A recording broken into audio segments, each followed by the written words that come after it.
പാലക്കാട് ഒറ്റപ്പാലം നഗരസഭയിൽ ശക്തമായ മത്സരമാണ് ഇത്തവണ നടക്കുന്നത്. CPM വിമതരായ സ്വതന്ത്ര മുന്നണിയും UDFും ഒരുമിച്ചാണ് മത്സരിക്കുന്നത്. തങ്ങളുടെ ആധിപത്യം നിലനിർത്തുമെന്ന് LDF അവകാശപ്പെടുന്നു. ഇടതുപക്ഷത്തിന്റെ ശക്തി കേന്ദ്രമാണ് ഒറ്റപ്പാലം നഗരസഭ. നിലവിൽ LDFന് 16 സീറ്റും UDFന് 11 സീറ്റും BJPക്ക് 9 സീറ്റുമാണ് ഉള്ളത്. CPM വിമതരുടെ കൂട്ടായ്മയായ സ്വതന്ത്ര മുന്നണി UDFന്റെ ഭാഗമായി മത്സരിക്കുന്നത് UDFന്റെ ആത്മവിശ്വാസം വർദ്ധിപ്പിക്കുന്നു.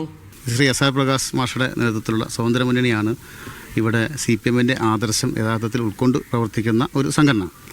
അവരിന്ന് UDFന്റെ പക്ഷത്താണ്. ഏത് സഖ്യം വന്നാലും LDF ഒറ്റപ്പാലം നഗരസഭയിൽ ഭരണം നിലനിർത്തുമെന്നാണ് CPM പറയുന്നത്.